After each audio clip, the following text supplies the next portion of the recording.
We're here. We're live. Hello, hello. Hello, Hello, hello. hello. How's everybody doing? Doing good, doing good. Good. It's a Friday afternoon. It is a Friday afternoon. Absolutely. I'm glad it's Friday afternoon. It's been an insane week, but we're Yes, it here. has. Yeah. How have things been on your side, Aruba? Well, it's warm today in Calgary. It was like minus 18 or something like that yesterday, and now it's 8. So it's like a major jump, That's and amazing. Like I'm really positive happy 8? about it. Yeah, Wow. positive 8. Yeah. The glory of Chinooks. It's super cold and it's like we're pretty warm and then it gets cold again. But the wind. So at some point, if you hear some crazy things crashing, it's because the wind is so insane today that things are like trees are bumping against each other today. But hopefully Jeez. that won't come through on the stream. Yeah, we've had I mean, I don't think we get it as bad as Calgary, but even in Toronto it's been quite crazy. A ton of snow, very, very Yeah. cold. So we've been bundling up. Obviously, we all work from home, so that's the good thing about it. We can stay warm and have conversations like we do are gonna do today about the wonderful world of WordPress and Gutenberg. So obviously, we chatted a little bit before, Aruba. This is a world that you know very well, and on our end, we know WordPress very well, but we've been a little bit reluctant or hesitant to look at Gutenberg for many reasons. And I think that Oh from yeah. conversations that we've read, there's a lot of other people that feel the same way and are interested in learning all about it, from how do you get into it to what is the learning curve, all those different things. So excited to chat with you, about all that fun stuff. And Yeah, same here. yeah, so I mean, first off, obviously, if we brought you on to talk about Gutenberg, you know a little bit about it. So why don't you tell us a bit about your background and what you do in WordPress development? Yeah, sure. This is, the hardest thing ever whenever you're speaking or doing anything. I hate introductions so much. But I'm Aruba. Aruba everywhere. Uh Unique name, so a handle is easy to grab. I'm a WordPress developer. I live in Calgary and I've been working with it professionally for 7 years now. And right now I pretty much do all Gutenberg, whenever I can. There are some times when I don't, but for the most part, if I can, then I push people towards Gutenberg because that is the future of WordPress, and I think that there's a lot of advantages to be had there. Awesome. And so you said that you've worked in WordPress for 7 years. Were you doing a different type of development before, or did you start in WordPress? No, before that I was a kid, so Yeah. I was in university, so I wasn't doing anything. But Got you. I started using WordPress in grade 10. My dad helped co-found a nonprofit and then needed a website. And I knew HTML and CSS already, but I'm like, how are they going to use HTML and CSS? So I should like find some sort of way for them to do something. And before that, I didn't even know CMSs are even a thing. Got it. But that's how I discovered WordPress. And I sort of, played around with it a little. But then during university, I was helping out a lot of organizations with it. And then after university, I literally just jumped straight into freelancing. Never Oh, worked for another agency. Yeah. amazing. So everything's self-taught Yep. and I just mean, I and did went computer for it. science in university. Okay, Disclaimer. okay, got you. So yeah, I do know my stuff from there. But For as sure. far as WordPress goes, everything's self-taught there. Wasn't with an agency. Didn't have like a professional experience with another organization before doing it on my own.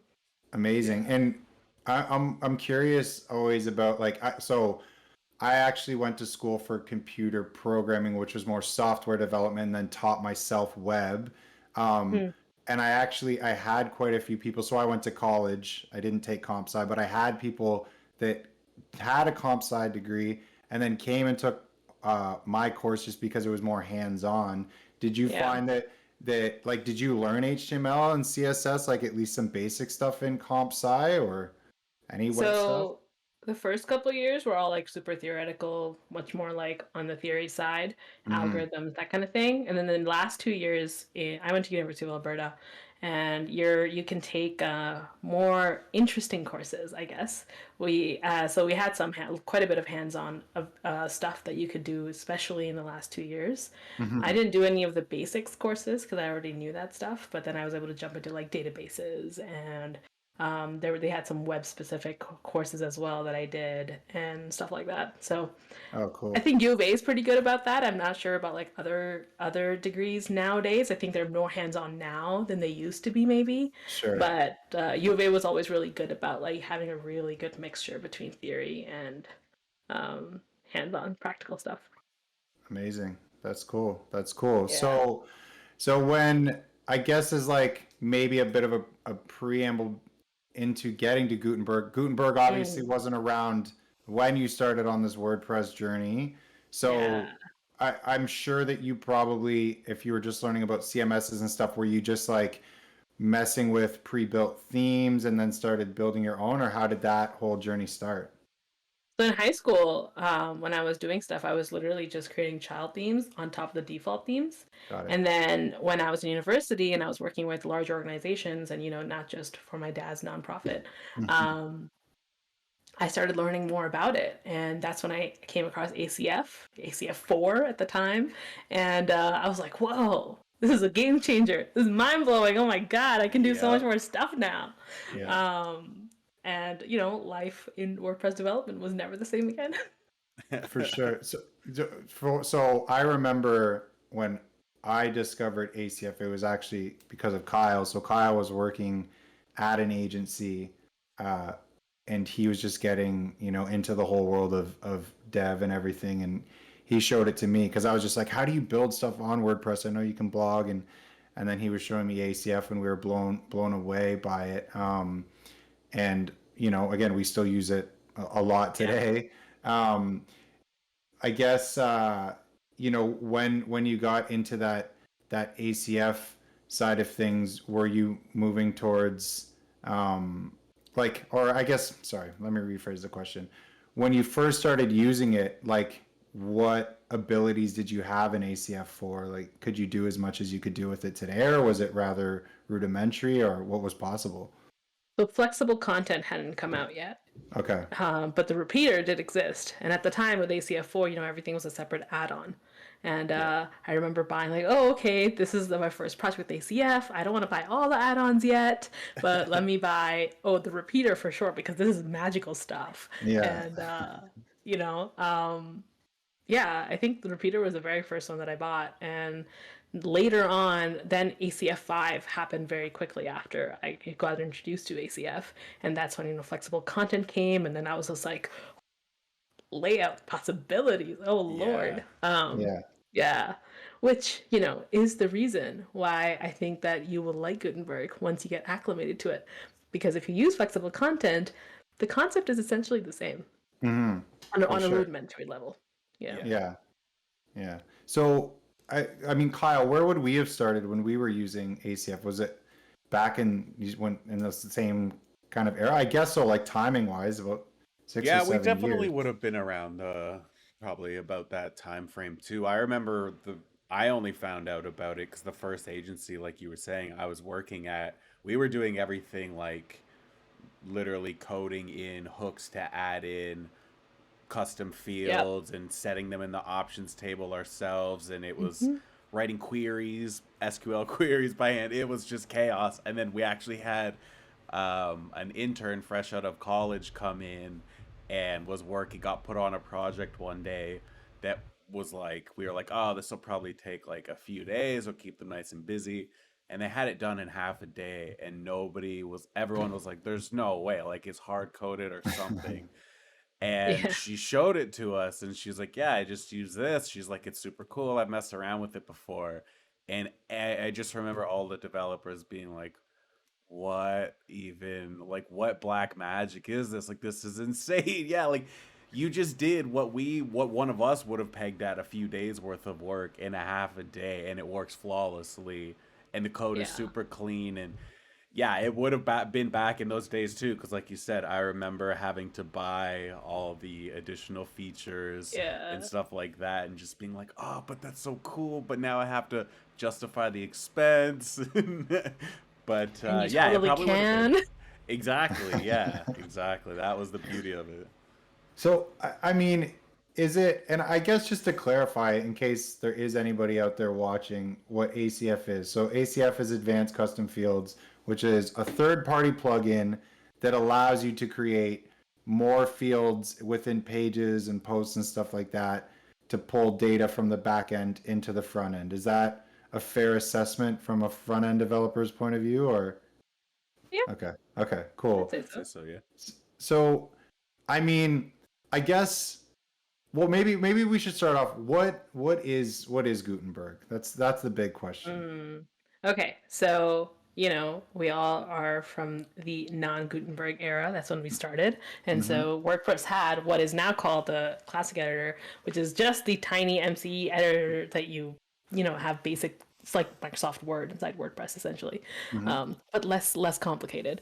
And Gutenberg is, the code name for the brand new editor, which is called the block editor, which is far more visual and far more natively extensible, right? The thing with ACF is you're not actually working inside the editor, right? When you're creating Hmm. things with ACF, you're just replacing that whole editor with like your own experience. But the block editor lets you do all of that within the context of WordPress's existing editor. So instead of like replacing it, you're actually working on top of it and making stuff in it. So instead of creating, a flexible content field which has like 3 different layouts in it, you would create in the case of block editor, you might create a brand new block that does those things, or you might create a pattern, which we'll also talk about later. And then people can just use that in the editor, which means that there's it just means there's a lot of stuff that you no longer have to think about. You don't have to worry about it because WordPress is handling it for you, which means it's a far more seamless experience. You can worry about the custom stuff and leave the basic stuff to WordPress and it'll handle it for you. And your customers, your clients, as they shift from one project to another, or even when they're in generally for users, if they're going between agencies, if everyone's using the block editor, the general usability is the same, that experience stays the same because you're all working in the same editor, right? And instead it's just the capabilities that are custom. So from a end user's perspective, it's a massive improvement over on WordPress's current experience, because right now, you might have someone using ACF, or you might have someone using Beaver Builder or Elementor Hmm. or Pods or Carbon Fields. I mean, and the experiences they're going to all create are so different. They're so disjointed. So every single time you might go as an end user to a different project, you're like, oh, now I have to relearn all over again how to do the main stuff in WordPress, because the way this agency does WordPress is totally different from how this agency does WordPress. You know?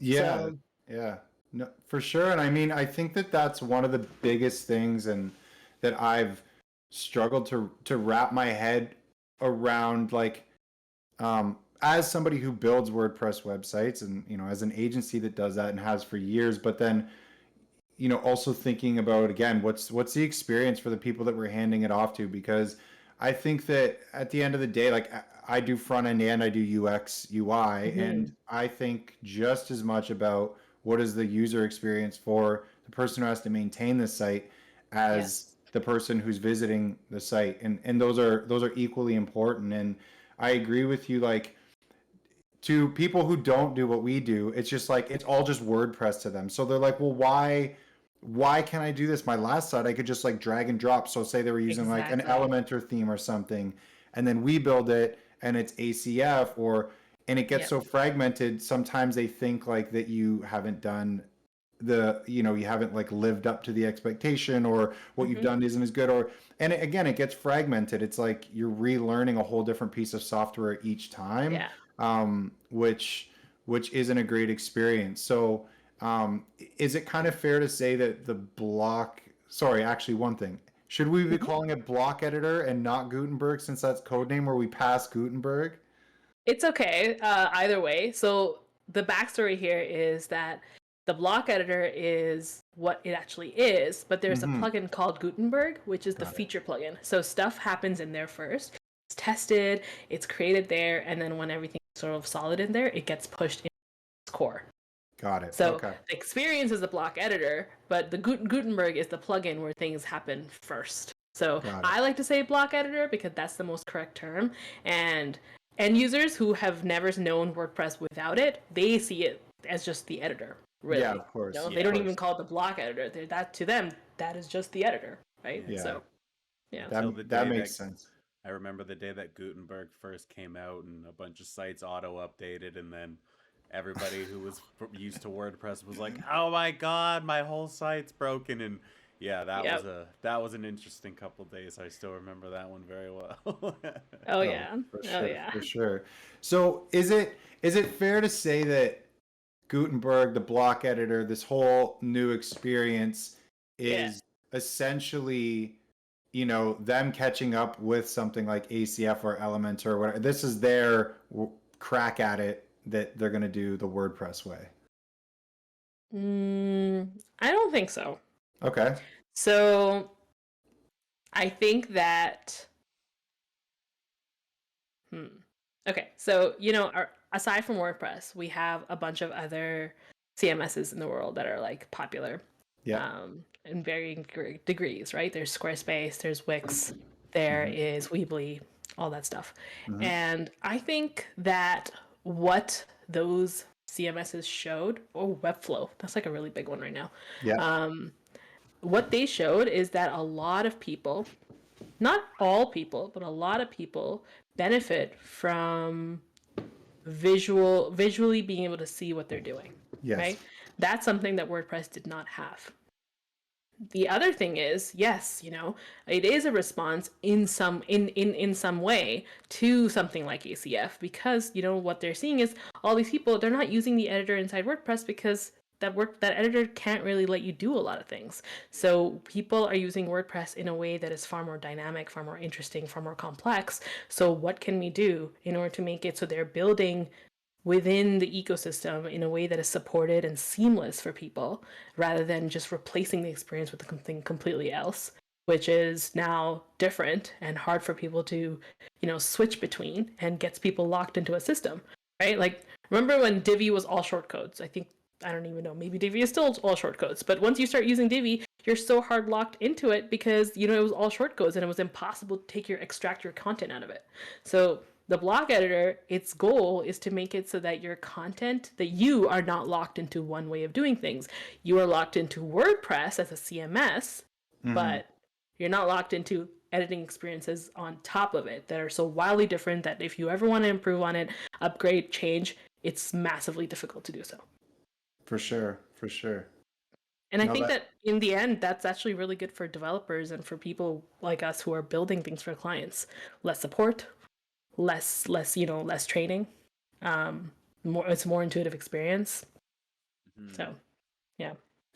No, that makes sense. I guess I'm trying to picture, you know, obviously if there is one system and one way of doing it and everybody's aboard, it's more consistent, there's more support. Like, it's just overall, it's a win for everybody involved that's using the platform, right?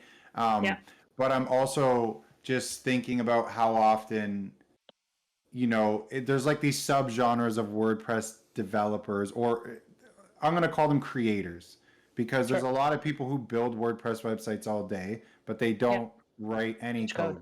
Right? They're using Elementor, or like you said, Beaver Builder, all of these different ones. And I'm trying to picture a world, and maybe it'll never exist, where, you know, Gutenberg or maybe full site editing, which is obviously a whole nother topic in itself, but these things become the standard that everybody's using. And I think that it would be amazing if it does get to that point. I think that's the goal. Yeah. For sure. Right. For sure. I mean, the block editor is still being developed and full site editing is in its infancy, but it lets you do the things that builders, right? I call them builders, like site builders who are like no code or low code, the things that they want to do. I often consult with builders who who are doing everything, but there might be things here and there that they're not capable of doing, and then I show them how to do it, or I do it for them. And a few of them that I've been working with recently, one of them actually just launched an entire site today that is completely block editor. Amazing. Yeah, and it's not, and it's a WooCommerce site. So, I mean, you can do fairly complex things with it already, and I've done some really insane things with it, but I mean, I'm a developer and I do a lot of code for it too, but without even code, you can do some really amazing things with it already. That's cool. That's really Yeah. cool. Yeah, no, that's good to hear. And you know, obviously with anything, there's always like these subgenres, and Definitely. not everybody's gonna choose the same kind of flavor to go about it. But it's good that it is moving in that direction. So let me ask you this: as people that have used ACF, and you know, there's always a thing when you're used to working one way. There's always the time and like the reluctancy to be like, well, I already know this. So like, you know, if it's not broken, don't fix it. Whatever. I'm messing up the line, but you know what I'm saying. 100%. So what are kind of the main things that if we did a Gutenberg versus ACF that we're getting, or the reasons to switch over, as far as, I don't know, it could be anything. I know that there's the visual side, development side. Like, what would you say the main things are? So, one of the things that I'm finding, you know, as I build block editor compatible themes or plugins, just websites in general, right? Is that you have to think of it, we're used to thinking it as very, oh, this is the editor experience, and then this is the front end experience, right? But because the block editor is so visual, and the idea is that ideally there's parity between what you see in the editor and what you see in the front end. You have to think about those experiences kind of together. So not on functional side, like functionally speaking, you know, you're creating the capabilities, but then when it comes to styling, you have to think it gets way more modular, which is really, really great, but it's a shift because, you know, but before, like for me, I would create like an editor styles.css file, and that kind of adds some editor styles inside the tiny MCE editor. And I would use ACF to create like these structures, but these structures don't visually reflect what you're going to see on the front end, right? Yeah. There's a separation of concerns here, but that separation of concern with the block editor, it doesn't exist to that level. Sure. There is a separation, but it's far more interconnected than it used to be. So you find that you have to think about the editor experience and the front end experience of each like component or block that you're building all together. So to make sure that you are creating an intuitive experience. I've already done one project where I did it that way, and it made for a, you know, it's a great flexible website, but the editor experience there's so much left to be desired.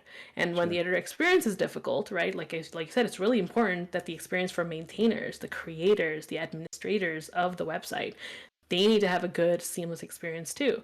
Not only so that it's a pleasure for them to use what you've created, but also generates less support for you.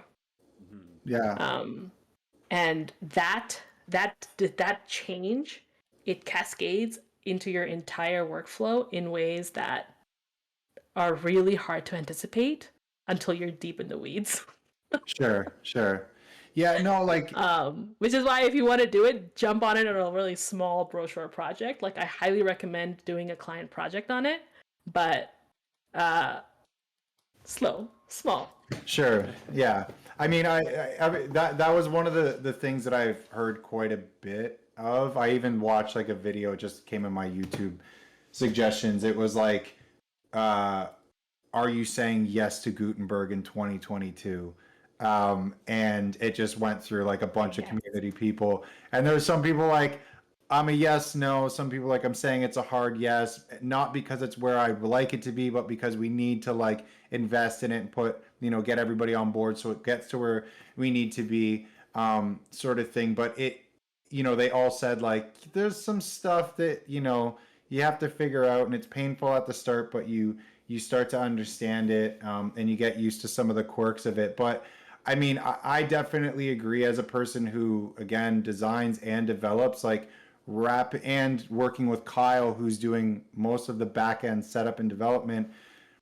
I realize how important it is to be able to attach that front end visual to the back end and to see how those interact with each other, because oftentimes when we're presenting it or we're recording a tutorial or something, we're showing the back end and then we're flipping to the front end and being like, see, so when I added this, now it did this.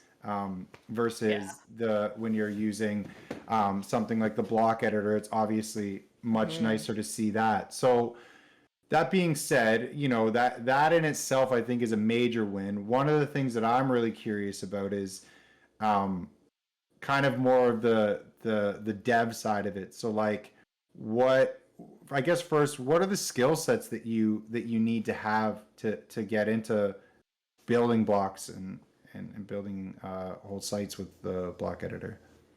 So that's the thing with it, which I think is a barrier for a bunch of developers who in the past, who are doing like amazing complex websites with WordPress, they're primarily PHP developers, right? But when you're doing blocks, native blocks, because you can do non-native blocks, native blocks require React. Okay. That's just you have to have the React skills. If you don't have the React skills, you cannot build a native block. And you need to have a certain level of comfort with tooling, because you can't build very easily a block like the blocks without Webpack, without npm, without knowing the way that Webpack works, for example. And obviously, like a bunch of us already using things like SCSS, but now JavaScript, Matt Mullenweg, I think, I don't know, 2018, 2019, stated the word. He was like, learn JavaScript deeply. It's like this big slogan, and and it's true. It's so JavaScript heavy, and if you're not like learning JavaScript, and you're gonna be lost in Gutenberg. It just pretty much becomes impossible. But there are bridges, right? For example, ACF has ACF blocks. It lets you use ACF to create blocks. Is it in my opinion, that's not as good an experience as native blocks, but it is a better experience than ACF on its own. Got it. Because you can use the same fields and stuff, right? And you can do it all with PHP. And then it's sort of like, instead of you having to hit preview and open up the page in a new tab and be constantly refreshing it, you can just switch the toggle on each block with ACF blocks within the editor. Okay, I edited and I changed the. Now I've edited it. Okay, what does it look like? Oh, cool. Okay, I need to change this. You can do it all on one page. So that's a great bridge. There is a new plugin that just came out. These are links which we're gonna have to post somewhere, because right now I'm just like literally thinking of them, but I don't have them like easy to grab right now. The Wicked Block Builder, which is a visual. The way I think is, it's ACF for blocks. It's not ACF blocks, it's ACF. What ACF did for custom fields, Wicked Blocks is doing for blocks. Because it lets you create, how in ACF it's all this visual builder fields. So Wicked Block Builder lets you visually build really complex blocks, and they're almost native. Okay. And they're even better than ACF blocks, I think. So there's some really innovative stuff happening that's helping PHP developers bridge that gap, right? You don't have to go straight from PHP, boom, JS, right? There are facilities available, especially now that we're like 2 or 3 years in, that allow you to like transition slowly into the full native experience, which I think is really great. Yeah, no, for sure. I mean, I kind of, from my own research, looked into it, and I knew that you had to kind of use React, and to be honest with you, tooling is my worst nightmare.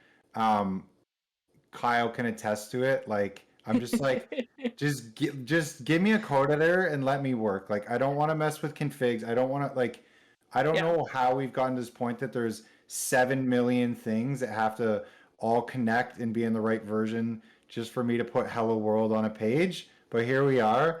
That's my own personal side of things. But That being said, once that stuff's all set up, there are a lot of great tools and stuff that help you. So as far as like the level of React that you need to know, is this like you should be like pretty proficient? Is this just like have a basic understanding? Is there anything unique to like your React knowledge for block editing? Like, is there specific stuff that you have to know for block editing? Like, what does that look like? Okay, so I would say that you don't have to be super advanced in React in order to. Oh, thanks, Rich, for that link. I just saw it. Yeah. And I don't think you have to be super advanced in React, but you do need to have the basics. Like Sure. I recommend Wes Boss's course all the time. Like React for Beginners from Wes Boss is fantastic. It'll give you the basics, and then from that you can probably jump into block editing. And will you stumble? Yes, you will stumble because yes, you learned a little bit of React, but now you're learning the WordPress block API, right? Got I it. mean, when we use WordPress, you could know PHP really well, but then in order to actually work with WordPress, you have to start to get to familiar with the WordPress API within PHP. So with React, that's the same thing. You can know a little bit of React, and that'll really help you, but then you start to get familiar with the WordPress API, which, is built the WordPress way. So there's a lot of things that are intuitive and make sense because they're built the way WordPress API is done in general. So once you have those basics, it's not bad. The caveat is that the block editor is right now moving and so fast that the volunteers on the documentation team cannot keep up. Sure. Yeah. Which is the reason why a lot of people, like, I'm always encouraging them, like, if you find a thing, document it or put it in the documentation in some way so that it's available for other people too, because that's the thing. Like for me, like there's a lot of great things in the block editor handbook, which is the main documentation area for the Gutenberg API, the block editor API. And that's really great, but half the time I now am just constantly opening the Gutenberg plugin on GitHub and just like looking through there. That's like the real source of truth. And it's not great because it's not actual documentation, but sometimes there are things missing and in the handbook, and then you have to use the plugin. So that is, the fact that it's a transition period. So there is going to be some of this disconnect between what is available and what is documented as available. But it is way better now than it was when I first started in 2019. Yeah, 2019 when I started. So now it's much more. And I honestly think that, like you were saying in that video, I think 2022 is the year that agencies should be experimenting. It is developed enough that you can do a lot of interesting things with it now. And there's enough documentation, there's enough support, there's enough other people with experience that can help you out and point you to the right things. I mean, hello, 2022, we're having this conversation, right? Sure. So. Yeah, definitely. So that being said, like how would somebody go about starting? Is there learning resources or there's tools they should be grabbing? Like, what does that look like? So the block editor handbook is really great at introducing people to, block development in general. But that is not where you should be starting. The first place you should be starting is the block editor. You got to dog food. You got to go and you got to play with it because there's a lot of core blocks. There's so many blocks already available, and there's a lot you can already do with it. There are things that you can do with it and you never have to build them again. Think of a basic hero, like a really standard basic hero on a website homepage, right? You have your header, and then after that, you might have a piece of text on one side and then like a video or an image right there, and then a call to action button with it, right? Super basic hero. You don't need anything custom for that. Nothing. You can do all of it with the core blocks that are right there. You can add a background, you can put like, background image, background video, whatever. Like you can make a multimedia great hero and never touch a single piece of custom code to do so. So before you even make anything custom, it's really, really good to know what you can do without the custom, because there's a lot, like a lot. Sure. Yeah. Okay. But once you do that, then the block editor handbook is the right way to go. Got it. That makes sense. No, it's good to know that there's a lot of stuff that you can start out with. And then, let's say that I did want to use the hero that is the default. What are my options as far as like styling and stuff like that? Like, am I just overwriting default CSS if I want to completely change it? Like, how does that work? So I like to think of it as you can either get rid of the default CSS and do all of it yourself. Okay. Or two, you can extend the default CSS so you Okay. can work with it, right? You get familiar with it and you say, okay, these defaults, and they're, for the most part, except for the columns block, which I will gripe with forever. But aside from that, they're very sensible, low opinion defaults. And for the most part, they should be okay for you to work with rather than replace the entire thing. There's a lot of good, sensible baseline work that's already been done for you that's in the block library CSS, and you can just work with it. But if you wanted, yes, you could absolutely get rid of the whole thing, and then you just have the functional stuff, and then you do the CSS yourself, however you. That makes sense. No, I asked because I I rarely like default styling of things. Not that I just change it for the sake of it, but like because a lot like we definitely are an agency that focuses on strategic stuff, but also the creative side is important. And so there's some times where it's like, this is too standard. Of course the hero looks like this. Every hero looks like that. So what are we going to do that doesn't just change it for the sake of it, but that adds to the experience and stuff like that? So having well written or CSS that's like easy to follow and extend or override or whatever is important, because I've definitely had to do it on some things where it's not documented, and then you're trying to bend it in every which way to do and look how you want it to, and it's such a difficult process. But it's good to know that that's there. And then another thing that popped up that obviously is a big topic in the past couple years, and it's a good thing it is accessibility. So as far as these default blocks, is there like accessibility in mind? Do they live up to a certain guideline? What is that like? So when the block editor was merged into core back in WordPress 5.0, it came under a lot of fire because accessibility at the time was not, it really just wasn't great with the block editor, right? But since then, it has come, because it was under so much fire, there have been improvements. And I think that for the most part, the basics of accessibility are there. Can it be improved? Yes. Complex moving machine, this block editor, which is constantly still being iterated on. So if you go in and you look at the issues in the Gutenberg plugin, there are, I think, over 500 or so open issues for accessibility. But what that means is people are actually using it, and so people are finding the issues, and then they get fixed, right? Things are improving. Are they improving as fast as they could? No, but that also is a solvable problem with time. For sure. But yeah, it is now like I contribute to the block editor. So like when you're doing a pull request into the plugin for any kind of block, it's on the checklist. Did you do the keyboard testing? Did you do all the there's specific accessibility guidelines from the WordPress accessibility team, and you have to work through them. Code can be merged. So obviously that doesn't take care of some of the base stuff that didn't have that kind of testing happening, but going forward it is being improved, and people are being more mindful of it, as they should be. Yeah, I mean, accessibility is obviously it's a big topic, and I think that we've worked on a few sites that have had to have been to the highest level of accessibility standards. And the thing that's tricky with it is we had a team, like one of the sites we were working on, we were working with a company that specializes in accessibility. And we had full access to their audit team.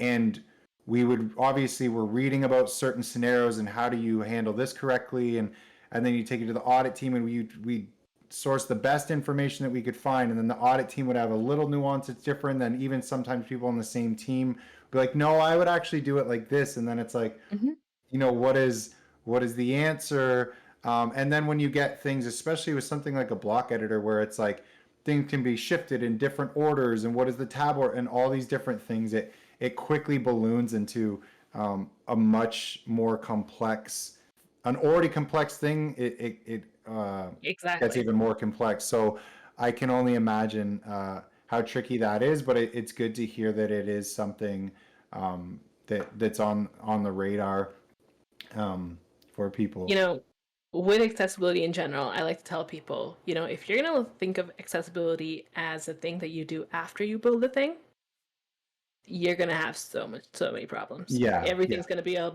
bowl of noodles that are in horrible sauce.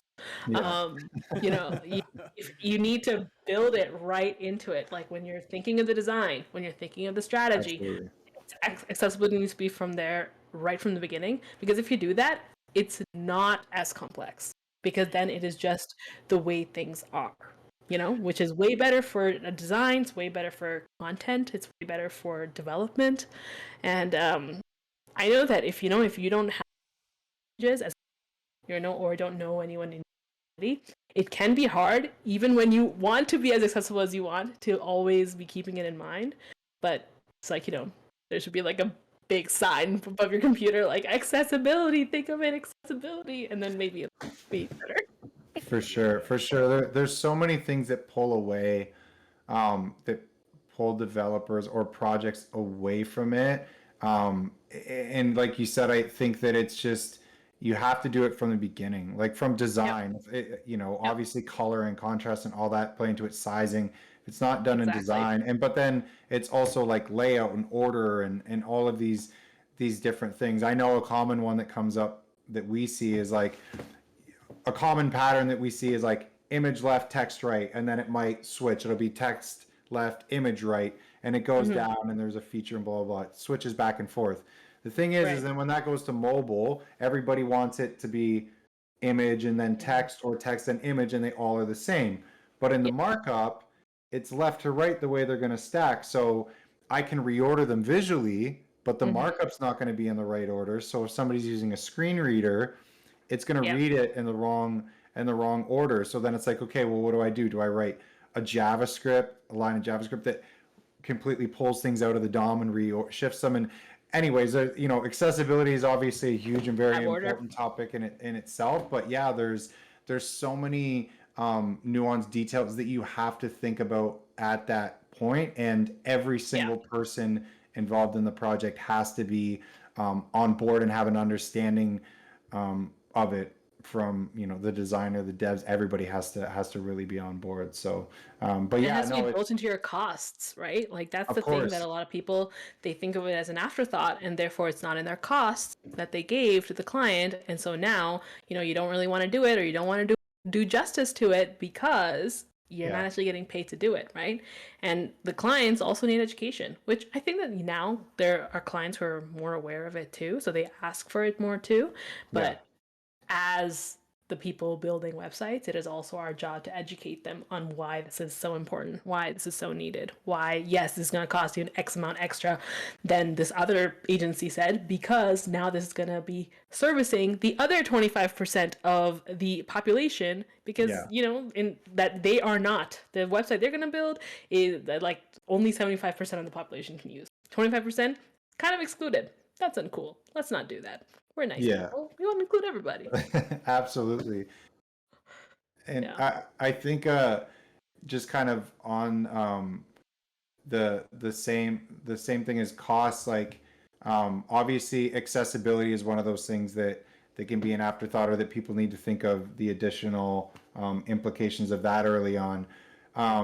Have you found kind of the same thing? I'm sure with Gutenberg, there's you're not just using ACF and dragging things and renaming them. You're potentially building blocks from scratch using React. You're doing all these different things.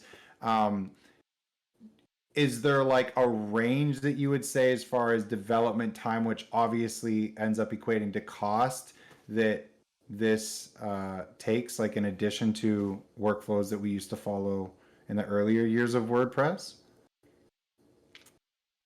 Okay, so hands down, block editor development takes more time Yeah, because I I think that it takes less time now, but I think when you're, especially when you're switching your workflows, you're Mm-hmm. gonna find that you don't have those internal systems in place that allow you to like develop and flesh things out quickly. You don't have like, for example, like as a developer, I might already have a bunch of ways that I've done menus before on front end, right? And so I can just grab them and then switch around the stuff that I need. But Sure. when you're popping into block development, you don't have those established old experiences, old historical work that you've done to lean on. So everything feels a little bit long. Everything feels a little bit more complex. When my first project that I did, it was a brochure site with a blog. And that was my first block editor website. And with ACF, it was fairly fancy. So with ACF, I would say it would have taken me about like back end and front end, maybe 40 hours. That same project took me about 75, 80 hours, Mm-hmm. almost double, Yeah. because I had none of that historical work of my own to lean on, to grab things and create things really quickly, right? And I was also doing this right when the block editor became part of core, so I was constantly bumping up against the API and being like, oh, I don't know how to do this, and I can't do this, and this isn't documented, or what's going on, or why is this an error? Oh, the build tooling isn't working today. Oh, there's a weird error. Spend 2 hours looking on Stack Overflow thinking, what is this error? Sure. Why can't I get this to compile? Why? um, so in the beginning, I think it takes more time, but I mean, I would say that now anything I would build in ACF, it takes me the same. That's the same time now because I have my historical experience and the API is better. All of that put together, it's pretty equivalent. Yeah. No, that Yeah. that makes sense. I mean, obviously, like anything, you have to invest that initial time to kind of build the foundation, and then you can Yeah. build off that going forward. But I remember this is years ago now, and the reason I remember it was years ago is because I was sitting on a patio having lunch with somebody and everything before the pandemic. But it must have been when Gutenberg was like first coming out. But I was with a friend who works for a big agency. They're like 250 people. Um, and she was like, "Oh, have you guys started using Gutenberg? And we're finding it's about 60% in additional time." And I was like, "And how are you explaining that to your clients? Because like they don't, do they care? Like like do they care enough about what Gutenberg is to pay an extra 60% or wait an extra 60% of time?" And I'm sure that came down, Mm-hmm. like you're saying, but that is an interesting aspect. If I think that if you were talking to somebody who is as has a WordPress website and has used it for years, and let's say it's built on ACF, and then I'm able to say, well, now look what I can build you, and here's why it's going to take extra time or cost extra money, Yeah. then be like, okay, sure. But if you don't know, like what the hard life is, then well, I guess you also wouldn't know like Educate, that it took, right? yeah, that it took a shorter amount of time. But yeah, that's an interesting aspect of it too that I The other thing, and this is something that I guess because of the way I approach website development, and like we were talking about, I really care about the experience of the administrator who is building with the website and creating stuff on it. I really care about that. So even when I was using ACF, I spent a lot of time, and that was baked into my project, that how is this going to look? How is this going to work experience wise for the person using the website to create their pages, right? So I spent a lot of time thinking about using in general. But with the block editor, now this is something that because with ACF, there are certain established patterns the plugin provides, right? The flexible content works in a particular way. The repeater works in a particular way. You can choose from a block layout and a row layout and a table layout, but that's it. But when you're making custom blocks, the world is your canvas. It's do whatever the hell you want. So you have to think about very carefully how to design the experience of using the block and creating it so that it's actually intuitive and is not going to be hard for people to make sense of, for um, sure. that cost I'm finding in terms of time is more for a lot of people because it's something that they just did not care about or think about before. I mean, I've seen sites that were like, yes, they use ACF, but that stuff is just single fields. There's no Yeah. flexibility. No one's thinking through the labels. The labels are all developer centric. They look like variables. It's like, why? Why are there underscores in here? Why is there a dollar sign here? What's Yeah. going on? The nightmares that I have seen, my goodness, which I'm sure you have too.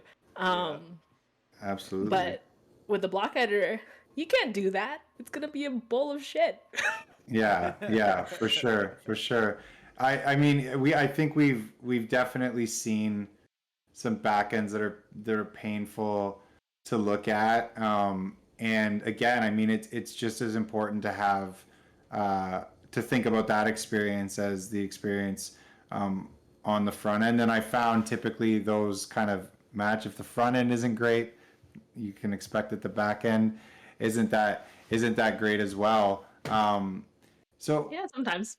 yeah, I mean it's not always, but in my Yeah. experience, that's often been the case. So when you're talking about it, creating these experiences that are nice with the block editor, you've recently released your plugin, Oh yeah. right? So Yeah. why don't you tell us a bit about that and like what did you do to ensure that was the experience was good for people that are using it?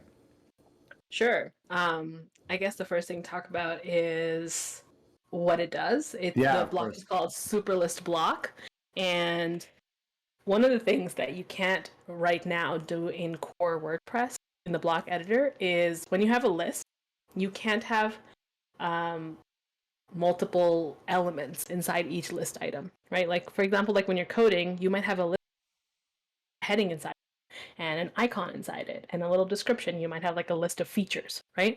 Um, in the block editor in core, the list lets you just put simple text. You can't put a heading and a paragraph and an icon in each list item. You can just do simple paragraphs, I guess.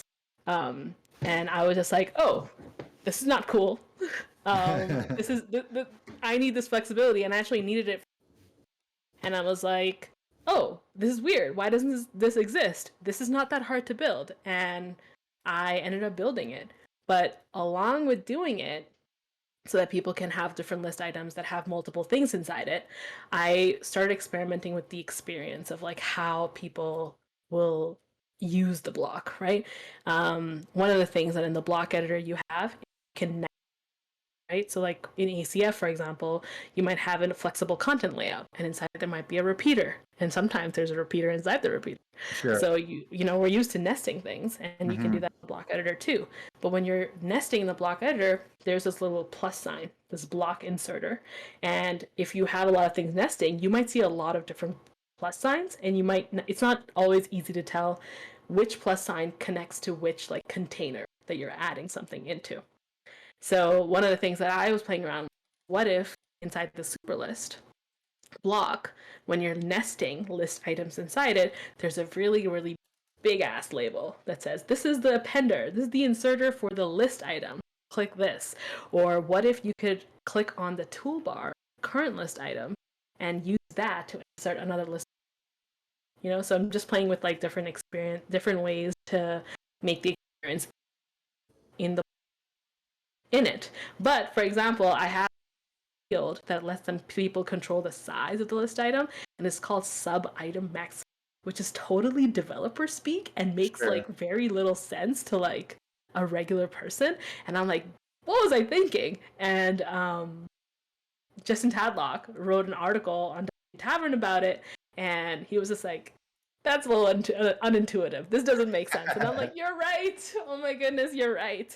So now I'm thinking about like, what is the best way to talk about and explain that field? Because, I am a developer. So my mind straight goes to development because I Sure. know the technical details around it. But then you have to like kind of step away and think like, what's the layman version of this?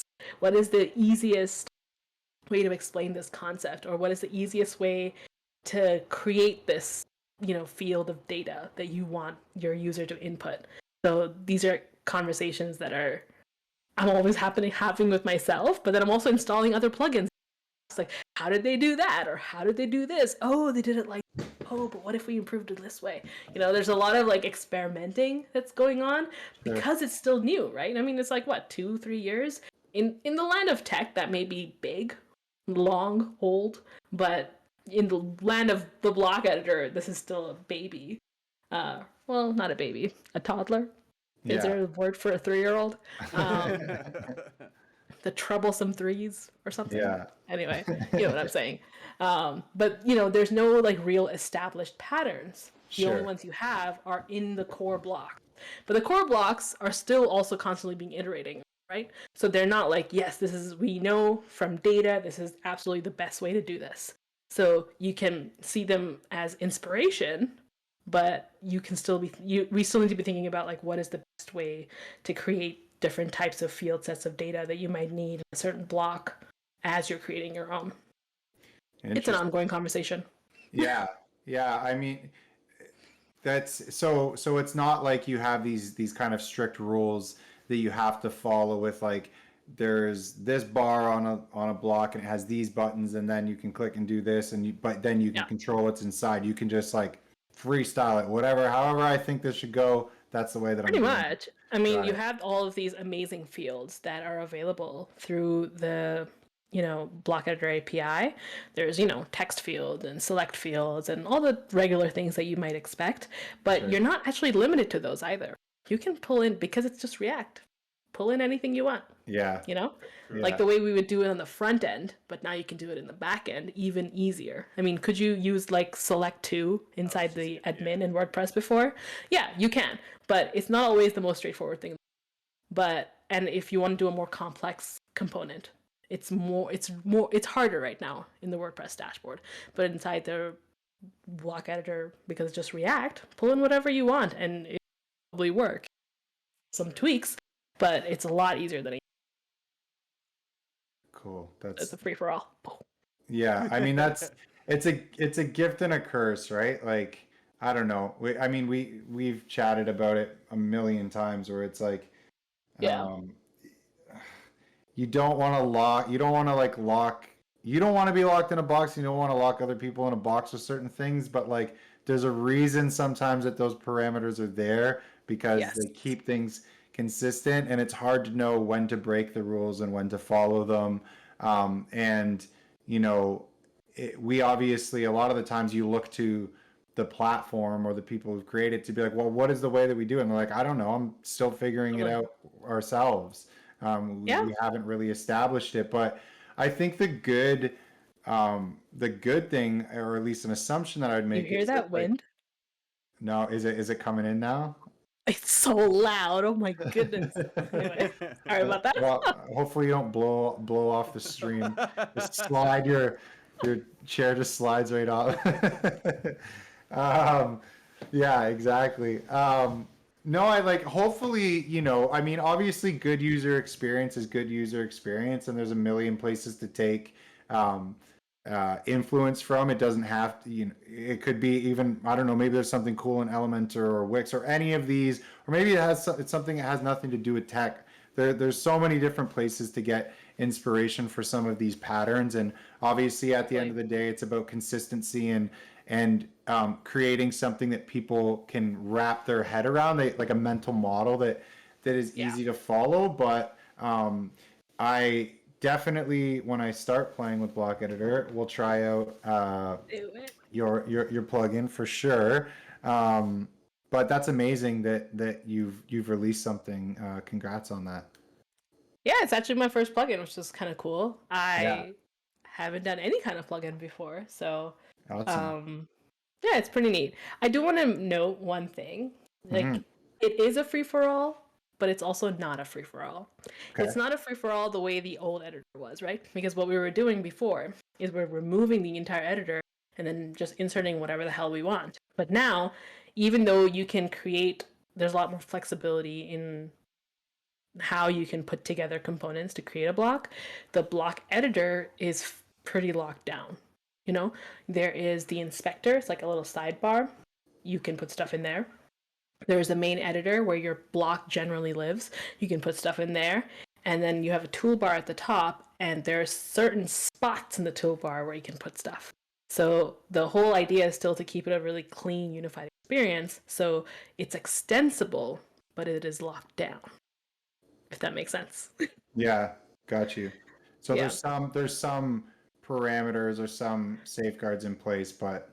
um, but in some ways you can still do whatever you want. I mean, yeah, I feel You can like, always do whatever you want. I mean, you can yeah, janky it up and like of put whatever course, you want wherever you want. I like to yeah, call it nerfing. You nerf them in a nice, safe environment where they can throw a little chaos around, but nobody's truly gonna get hurt. yeah, Exactly. yeah. Exactly. I'm just, I'm thinking about, next week when I'm talking to Kyle and saying, okay, let's start playing with some block editor stuff in him. He's a Vue guy and he knows React, Mhm. but he doesn't love the syntax that much. Um, I but think you're, Gutenberg almost went the Vue way. I think oh it was really? Vue. Rich, do Yeah. you remember? But yeah, there was some licensing issue, and it almost wasn't React.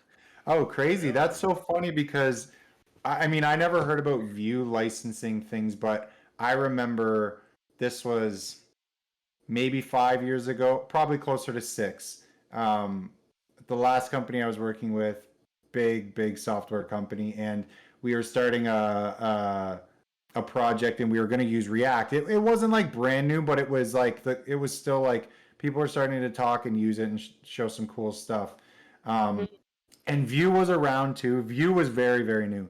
Anyways, we were starting to build this project out, and then the legal team took a look and they're like, no, like Facebook basically had a clause in there that said it was just like a one liner that was like, if you create anything that we consider to be competing with us, we can completely revoke your license forever and whatever. But like, go ahead and do it. And they were like, there's a million ways that they'll find a way if they're interested in what we're building. It wasn't even competing with them, but Yeah. yeah, it did not. We were not using React after that. So Yeah. I just popped the link into the chat from the WP Tavern, which I quickly found. But yeah, it was like a awesome. whole thing. Almost didn't use React. It's Oh, crazy. there you That's go. wild. I Yeah. mean, I feel like everything uses React. I thought for a minute it was going to be like hot for 6 months and then disappear, but it's definitely not. It's here to stay. I mean, the amount of stuff that I For better see or is for worse. yeah. I mean, it's wild. Like I've literally seen people building games and so much like 3D stuff that's being done in React. I mean, with the help of other libraries like Yeah. 3JS and all this stuff, but just how integrated it's becoming into many things. I would never like years ago if you're like, yeah, React's going to be used in WordPress development, like there's no chance. Like how is that going to work? But here we are. Yeah. Here we are indeed. I mean, and there's headless WordPress, and people are using like Yeah. their Angular or even Vue for the front end then. And I mean, WordPress is being used in so many ways that people could not have anticipated For back sure. in the I think I have day? some base view components even built into kind of the starter theme that we use that was just like Right. even some basic like archive post listings with live pagination and things like that. But yeah, Yeah. it definitely could be overwhelming once you start to dig in, but it's crazy at the same time how much stuff is Mm-hmm. available under the hood, like you said. 100%. 100%.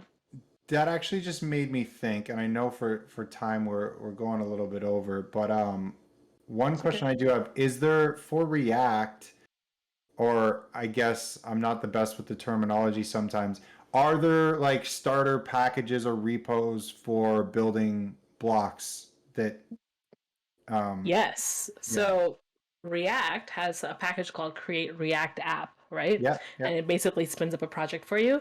So there's an equivalent. It's inspired by Create React App for that is maintained by WordPress core called WordPress scripts. And it's basically like a tooling. There's also like with WPCLI, like the WordPress command line, you Hmm. can actually spin up an entire like basic block. Right? There's like I think it's like Okay. WPCLI scaffold, like WP scaffold block, and then you have a bunch of parameters you can put in, and it'll create this basic static block with a lot of the stuff built in for you. Now you can just go and add in the custom stuff.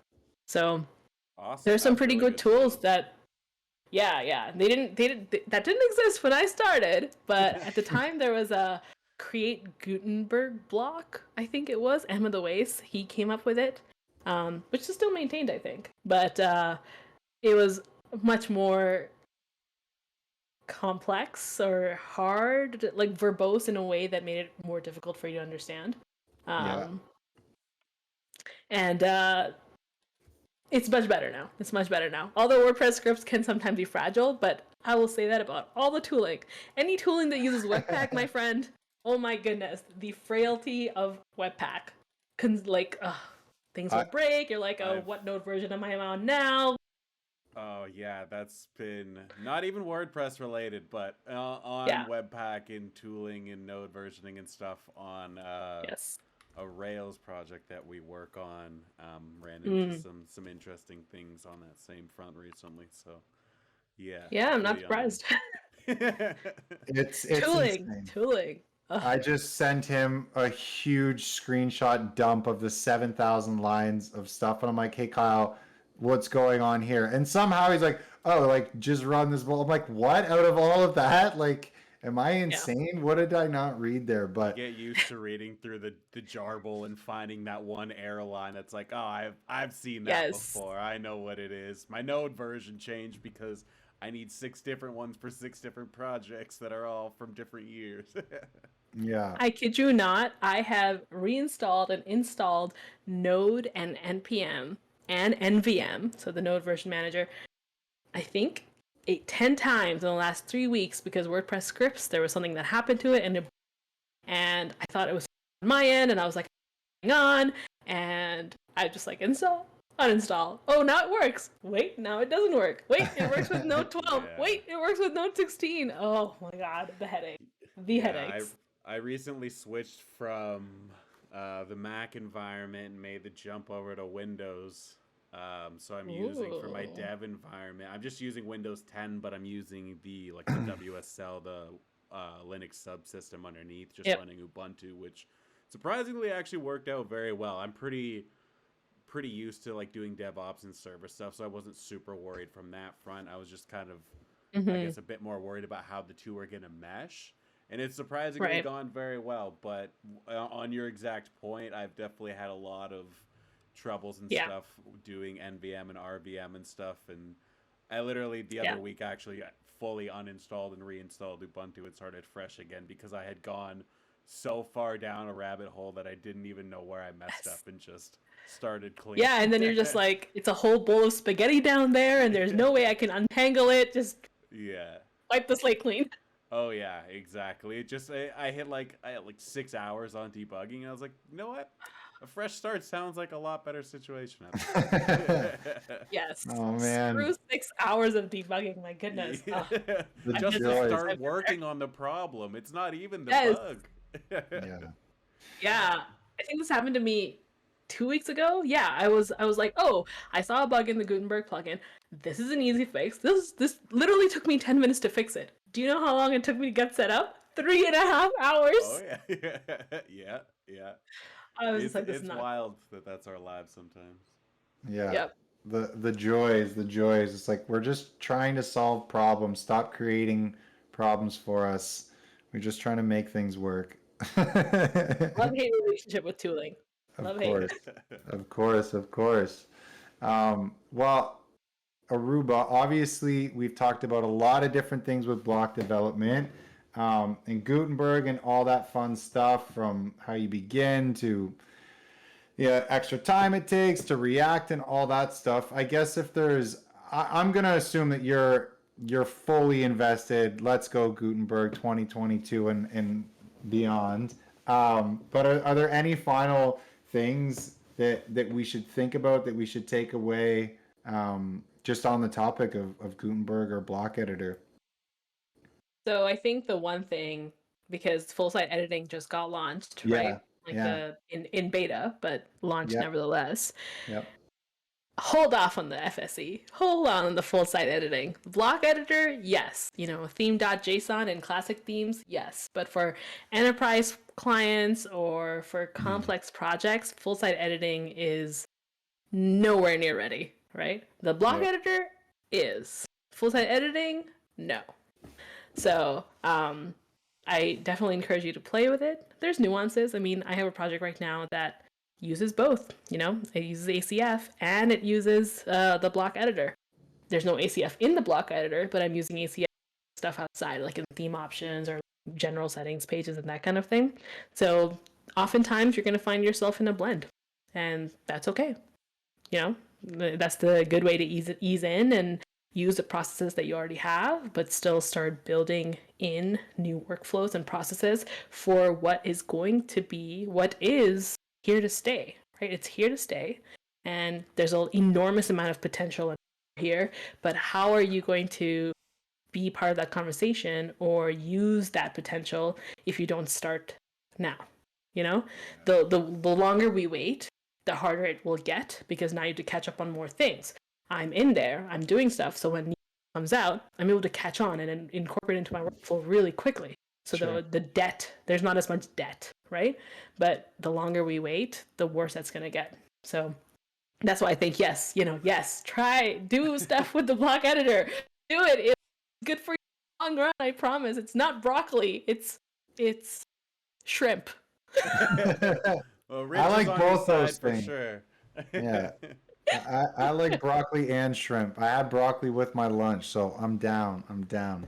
Either way. No, that I'm excited to start to play around with it and to get our feet wet. Again, it's easy to just kind of like stick with what you know and what's working for you, but it is obviously the future of everything. So And I'm it's here, holler yeah, at of me if course, you have questions. of course, we will. We definitely will. Do it. Yeah, we will. And then hopefully we will put out a plug-in, and then we can get you Yeah. to take a look at it and tell us what we labeled incorrectly. Absolutely. Um, No, I'm not mean. I won't be like, hey, you did this wrong. I'll be No, like, not here are wrong. I ways should you That's can say, or that's more improve. so what hey, happens between Steph and I, because I'm similar to you, where I have the dev brain and I label everything like the main Yep. heading, and then he'll be like, what? Come on, what's going on? Think about if I'm just a random person reading that. I'm like, well, it made sense to me when I was coding it. It tells you what it is, and now it's in the template. yeah. Yep. I feel you. I mean, I do the other side pretty well, but it's like code switching. You're like saying, oh, now I'm in developer brain, and now I'm in the UI experience and user layperson brain, and they're very different brains. I have to tell you. Yeah, Yeah, for sure. My old absolutely. boss used to joke about that a lot. He was the CTO, and he always he would laugh because he'd come into the room with like a relatively on paper simple solution or a simple problem, but he'd come into a room of 14 developers, and then everyone's like, we're down the, Yep. we're already thinking 2 years down the road. Well, what if that happened with it? And he's like, guys, I literally already know the solution. I'm actually just asking you guys because I'm curious to see what your developer brains will think. And he's like, I knew it. You guys are already 3 years down the road, future planning for a problem that we're not. All It's them just a edge cases. hypothetical. Exactly. Yeah. I mean, a certain level of that is healthy and important, but Yeah. yes, it is very easy to get ahead of yourself. For sure, for sure. I have done that many, many times. It's one of the hardest things to know, like what to be like, yes, we need to think about that. And like, we do need to think about that, but not right now. Or like, we don't need to worry about that Yeah. at all. But, um, Yeah. It's the no, Totally. worst when you did think about it and you didn't do it, and now you're doing it later. I've had a lot of those. In there. yeah, And of course. sometimes you're like, oh, I'm the time crunch. I'm going to have to fix this later, but right now it works. Go. Yep. Yeah, Yeah. absolutely. That's all part of the game that we all play every day. It's an interesting one for sure, but Totally. it's good to talk to other people who do this, so you know that you're not crazy, which Yes. is amazing, and we obviously really appreciate you taking the time to share this info, Yeah, it's the fun. journey that you've been on, and I'm excited again to get started, but also play with your first plugin. We'll tweet that, make sure. I mean, we don't have a huge following, but hopefully some people get some installs and on it and everything. But yeah, really, really Hey. appreciate you taking the time. Yeah, no, this was fun. I haven't done a live stream in forever. Actually, I have a really great idea for my own live stream stuff, but You'll see it when it happens. Amazing. Well, Awesome. let We'll us be there. let us know. Um, Yeah. We'll We'll be yeah, there. but thank you so much. This was a lot of fun, and it was really nice to put faces to the people that, especially Stefan, because we've been talking a bunch, and yeah. now we had a real conversation almost face to face. Yeah. The Yeah. 2020 and plus face to face. Yeah, it's pretty much Yeah. this is the real life. We're in the metaverse now, so You're in Toronto, right? in Toronto, yeah. Yeah. Well, next I go to Toronto. I mean, pre-pandemic, I was in Toronto once a year at least, right? Because like Yeah. I used to live there, so maybe next time in Toronto we can meet up. It'll be fun. Holler at us. We can all do something. We'll be around, and we can talk Sounds good. non-dev. Yes, all the things. For sure. Awesome. Well, thanks right. thanks again, Aruba, and to everybody who is in the chat. Appreciate you joining. We're gonna have many more streams with stuff like this, general talk about development, design, agency stuff. So stay tuned. We will be posting it on Twitter, and everybody have a good weekend. It's Friday. Woo. Yeah, awesome. All right. Bye, Have a good everybody. one, everybody. Thanks a lot.